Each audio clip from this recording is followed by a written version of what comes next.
दिल्ली में 17 साल के नाबालिग की हत्या को लेकर लोगों में काफी रोष देखा गया। इस वारदात के बाद एक लेडी डॉन चर्चा में है। इस लेडी डॉन के तार उत्तर पूर्वी दिल्ली के बड़े गैंगस्टर हाशिम बाबा से जुड़े हैं। दरअसल जिक्रा के जरिए नाबालिग बच्चों का एक बड़ा गैंग तैयार किया जा रहा था। आज जिक्रा को दिल्ली के कड़कड़डुमा कोर्ट में पेश किया गया, जहां से उसे 2 दिन की पुलिस रिमांड पर भेज दिया गया है।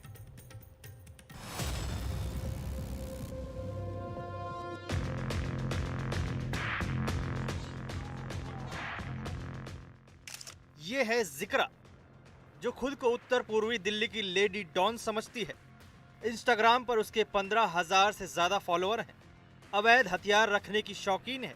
हथियारों के साथ सोशल मीडिया पर वीडियो अपलोड करती है और इलाके में दहशत फैलाती है। लेकिन अब जिक्रा को लेकर जो खुलासा हुआ है वो चौंकाने वाला है। दिल्ली पुलिस के सूत्रों के मुताबिक जिक्रा उत्तर पूर्वी दिल्ली के बड़े गैंगस्टर हाशिम बाबा से जुड़ी है। उसकी पत्नी जोया की बाउंसर है। जोया को हाल ही में दिल्ली पुलिस ने हाशिम का गैंग संभालने के आरोप में गिरफ्तार किया था। पुलिस के मुताबिक जिक्रा आपराधिक वारदातों के लिए नाबालिग बच्चों का एक गैंग तैयार करने में जुटी थी। उत्तर पूर्वी दिल्ली के सीलमपुर इलाके में गुरुवार शाम कुणाल को चाकुओं से गोद दिया गया। शुक्रवार को हत्या की इस वारदात के खिलाफ स्थानीय लोग सड़कों पर उतर आए। प्रदर्शनकारी आरोपियों की तुरंत गिरफ्तारी की मांग कर रहे थे। वारदात में लेडी डॉन जिक्रा का भी जिक्र आया, जो हत्या के दौरान मौके के आसपास ही मौजूद थी। पहली गिरफ्तारी जिक्रा की ही हुई। खाकी अमला बाकी आरोपियों की धरपकड़ में जुटा है। गमजदा परिवार इंसाफ की गुहार लगा रहा है। बेटे के कातिलों के खिलाफ सख्त से सख्त कार्रवाई चाहता है। पुलिस ने हमें आश्वासन दिया है कि हम कार्रवाई करेंगे और हमने भी उनसे किया जी, मैं मांग करिए कि इनको सख्त से सख्त कार्रवाई करी जाए, इनको इनकाउंटर करा जाए इनका।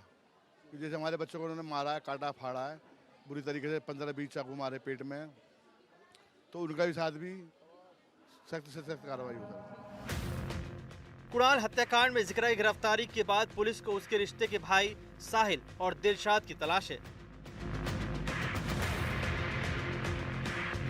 इन दोनों ने ही कुणाल पर चाकुओं से हमला किया था, जिसमें उसकी जान चली गई थी। पुलिस पूछताछ में जिक्रा ने हत्या के पीछे की जो वजह बताई है, उसके मुताबिक ये मामला नवंबर महीने में एक जानलेवा हमले से जुड़ा है और उसी रंजिश में वारदात को अंजाम भी दिया गया। दरअसल पिछले साल नवंबर में जिक्रा के रिश्ते के भाई साहिल पर जानलेवा हमला हुआ था। साहिल पर हुए हमले में लाला और शंभू नाम के 2 लड़के शामिल थे। साहिल हमले के ये दोनों आरोपी कुणाल के दोस्त थे। जिक्रा के मुताबिक उस हमले के दौरान कुणाल भी मौजूद था, लेकिन नाबालिग होने की वजह से साहिल पर हुए जानलेवा हमले में दर्ज हुई एफआईआर में कुणाल का नाम नहीं आया था। जिक्रा और साहिल मानते थे कि हमला कुणाल ने ही करवाया है। साहिल पर हुए हमले का बदला लेने के लिए ही कुणाल की हत्या को अंजाम दिया गया। 1 महीने पहले उसने देसी कट्टे के साथ रील बनाई थी, जिसके बाद उसकी आर्म्स एक्ट में गिरफ्तारी भी हुई। पुलिस से हुई पूछताछ में कई बातें सामने आई हैं। जिक्रा नाबालिग लड़कों की फौज तैयार कर रही थी। जिक्रा के नाबालिग गैंग में 8 से 10 लड़के हैं। कुणाल मर्डर में भी नाबालिगों की भूमिका की जांच हो रही है।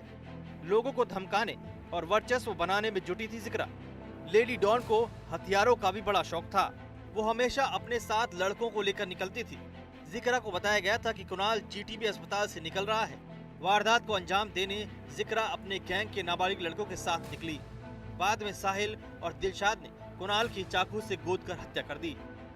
पुलिस को फिलहाल साहिल और दिलशाद की तलाश है, जिनकी गिरफ्तारी के बाद सभी सवालों के जवाब मिलेंगे।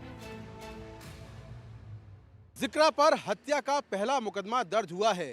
हत्या का पहला मुकदमा दर्ज होते ही उसकी एक्टिव तौर पर अपराध की दुनिया में एंट्री हो चुकी है।